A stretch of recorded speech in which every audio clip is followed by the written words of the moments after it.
नमस्कार, प्रादेशिक समाचारों के साथ मैं कामिनी। पहले मुख्य समाचार। झारखंड में शराब घोटाले की जांच कर रही एसीबी का खुलासा। प्रिज्म होलोग्राफी के प्रबंध निदेशक विधु गुप्ता ने झारखंड में नकली होलोग्राम की आपूर्ति के लिए अधिकारियों को करोड़ों रुपए कमीशन दी। राज्य सरकार श्रावणी मेला में श्रद्धालुओं को बेहतर चिकित्सा सुविधा कराएगी उपलब्ध। स्वास्थ्य विभाग संपूर्ण मेला क्षेत्र में स्थायी और अस्थायी स्वास्थ्य शिविरों का करेगा संचालन। एनटीए की ओर से आयोजित सीयूईटी परीक्षा का परिणाम घोषित। रांची के शुभान शर्मा को 3 विषयों में मिला 100%। रामगढ़ में सीसीएल के कर्मा प्रोजेक्ट में अवैध उत्खनन के दौरान चाल धंसने से उसमें दबकर 4 लोगों की मौत। अब भी कई लोगों के दबने की आशंका। और मौसम विभाग ने कल गुमला, सिमडेगा, खूंटी और पश्चिमी सिंहभूम में भारी बारिश का जताया पूर्वानुमान। रांची में भी अच्छी बारिश के संकेत। और अब समाचार विस्तार से। झारखंड में शराब घोटाले की जांच कर रही एसीबी ने खुलासा किया कि प्रिज्म होलोग्राफी के प्रबंध निदेशक विधु गुप्ता ने झारखंड में नकली होलोग्राम की आपूर्ति के लिए करोड़ों रुपए कमीशन के रूप में दिए। एसीबी ने विधु गुप्ता और उनके सहयोगियों के बारे में ठोस साक्ष्य जुटाना शुरू कर दिया। एसीबी ने यह भी खुलासा किया है कि छत्तीसगढ़ के तत्कालीन उत्पाद सचिव अरुणपति त्रिपाठी और कारोबारी सिद्धार्थ सिंघानिया ने विधु गुप्ता की झारखंड में शराब के धंधे में शामिल कराया। राज्य सरकार जमीन हस्तांतरण में अनियमितता बरतने के आरोप में राज्य प्रशासनिक सेवा के 3 अधिकारियों पर कार्रवाई करेगी। जिन अफसरों के खिलाफ विभागीय कार्रवाई चलेगी उनमें हजारीबाग के तत्कालीन जिला भू अर्जन पदाधिकारी सतीश चंद्र, हजारीबाग बरही के तत्कालीन अंचल अधिकारी विवेक कुमार मेहता और एक अन्य तत्कालीन अंचल अधिकारी संजय कुमार सिंह शामिल हैं। राज्य सरकार श्रावणी मेला के दौरान श्रद्धालुओं को बेहतर चिकित्सा सुविधा मुहैया कराएगी। स्वास्थ्य विभाग संपूर्ण मेला क्षेत्र में स्थायी और अस्थायी शिविर का संचालन करेगी।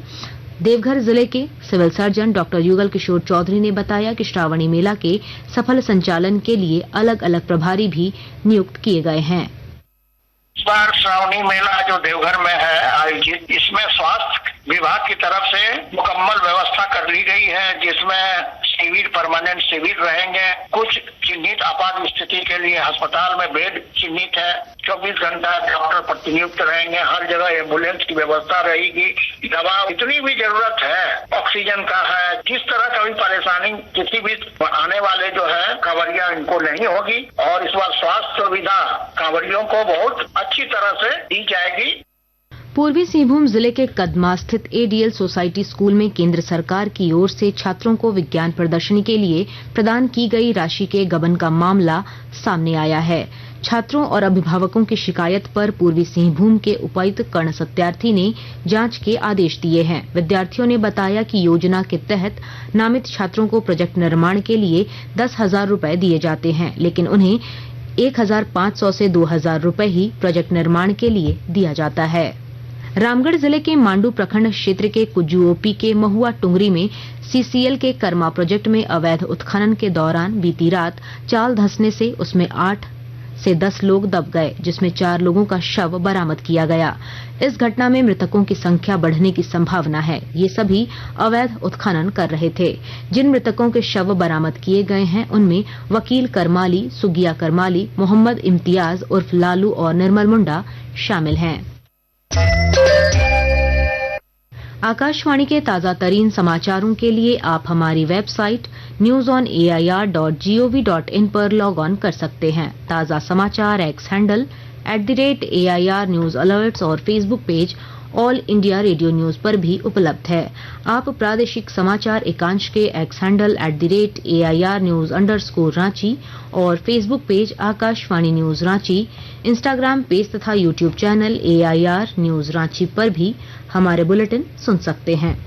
प्रादेशिक समाचार आप आकाशवाणी रांची से सुन रहे हैं। एनटीए की ओर से आयोजित common university entrance test CUET 2025 की परीक्षा का परिणाम घोषित कर दिया गया है। इस परीक्षा में झारखंड के विद्यार्थियों ने शानदार प्रदर्शन किया है। रांची के शुभान शर्मा ने 3 विषयों में 100% हासिल किया है। इस परीक्षा में लुधियाना की अनन्या जैन टॉपर हैं। राज्य में मुहर्रम जुलूस के दौरान बिजली आपूर्ति बंद नहीं होगी।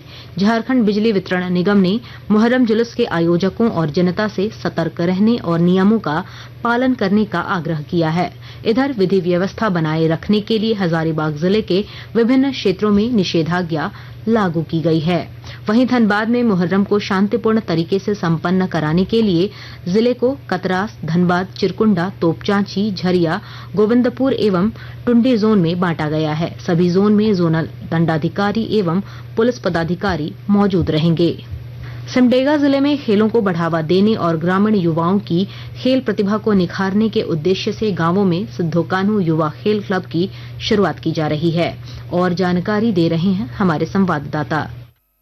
सिमडेगा जिले में खेलों को बढ़ावा देने और ग्रामीण युवाओं की खेल प्रतिभा को निखारने के उद्देश्य से गांवों में सिद्धो कान्हू युवा खेल क्लब की शुरुआत की जा रही है। जिला खेल पदाधिकारी प्रवीण कुमार ने बताया कि सिमडेगा जिले में 451 राजस्व ग्रामों में क्लब का गठन किया जाएगा।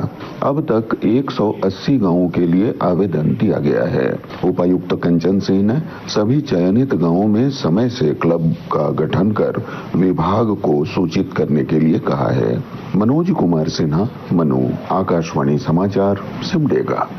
कोडरमा के झुमरी तिलैया नगर परिषद क्षेत्र के तिलैया बस्ती में प्रधानमंत्री आवास योजना के घटक 3 के तहत किफायती फ्लैट का निर्माण किया गया है।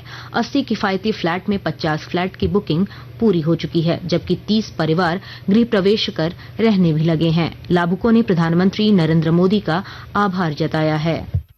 माननीय प्रधानमंत्री जी का उपकार मानते हैं, जो हम लोग जैसे आदमी को जो कभी भविष्य में सोचते भी नहीं थे कि अपना घर बनेगा, लेकिन किराए के मकान से ही बहुत बढ़िया है।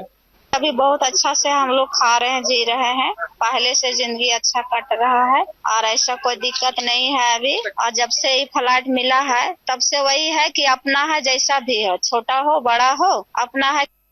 बता दें कि 320 स्क्वायर फीट में बने 1 BHK फ्लैट की कुल लागत 5,62,000 रुपए है, लेकिन लाभुकों को केवल 3,12,000 रुपए ही जमा कराने पड़े। उसके लिए भी लाभुकों को बैंक से आसान किस्तों में ऋण उपलब्ध कराया गया। और अब कुछ संक्षिप्त खबरें। मेदिनीनगर पांकी मुख्य सड़क पर सदर थाना क्षेत्र के पोखराहा में ट्रक की चपेट में आने से बाइक सवार युवक की मौत हो गई। सूचना मिलने पर घटनास्थल पर पुलिस पहुंची और शव को पोस्टमार्टम के लिए भेजा। धनबाद जिले के राजगंज के डोमनपुर में GT रोड पर आज सुबह सड़क दुर्घटना में धनबाद के 2 व्यवसायियों के पुत्रों की मौत हो गई। घटना को लेकर धनबाद के व्यवसाय जगत में शोक की लहर है। राजधानी रांची के सराफा बाजार में आज 22 कैरेट सोने की कीमत 90,300 रुपए प्रति 10 ग्राम है, जबकि चांदी की कीमत प्रति किलो 1,13,000 रुपए है। और अब मौसम का हाल। मौसम विभाग ने 6 जुलाई को गुमला, सिमडेगा, खूंटी और पश्चिमी सिंहभूम में भारी बारिश का पूर्वानुमान जताया है। विभाग ने इसके लिए ऑरेंज अलर्ट जारी किया है, जबकि रांची, लोहरदगा, सरायकेला खरसावां और पूर्वी सिंहभूम जिले में भी अच्छी बारिश की संभावना जताई गई है। इन जिलों के लिए येलो अलर्ट जारी किया गया है। विभाग के अनुसार 10 जुलाई तक अलग अलग हिस्सों में बारिश की संभावना बनी रहेगी। 2 दिवसीय राज्य स्तरीय किक बॉक्सिंग प्रतियोगिता में रांची जिले की टीम ने रामगढ़ में आयोजित प्रतियोगिता में बेहतरीन प्रदर्शन किया। रांची जिले को कुल 8 स्वर्ण, 3 रजत और 1 कांस्य पदक मिले।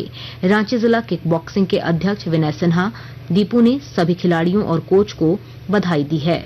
इधर 15वीं हॉकी इंडिया सब जूनियर महिला राष्ट्रीय हॉकी चैंपियनशिप 2025 के तीसरे दिन आज शाम 4:30 से उत्तराखंड और दादर नागर हवेली एंड दमन दीव टीम के बीच मैच खेला जाएगा।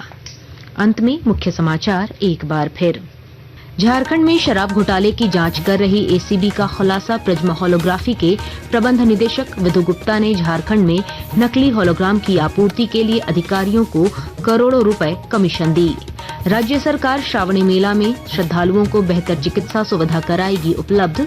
स्वास्थ्य विभाग संपूर्ण मेला क्षेत्र में स्थायी और अस्थायी स्वास्थ्य शिविरों का करेगा संचालन। NTA की ओर से आयोजित CUET परीक्षा का परिणाम घोषित। रांची के शुभान शर्मा को 3 विषयों में मिला 100%।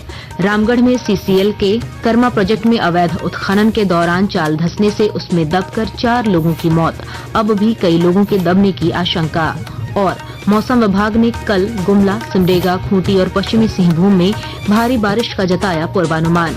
रांची में भी अच्छी बारिश के संकेत। इसके साथ ही आकाशवाणी रांची से प्रादेशिक समाचार का ये बुलेटिन समाप्त हुआ। अगला प्रादेशिक समाचार बुलेटिन दोपहर 2:55 पर प्रसारित किया जाएगा। नमस्कार।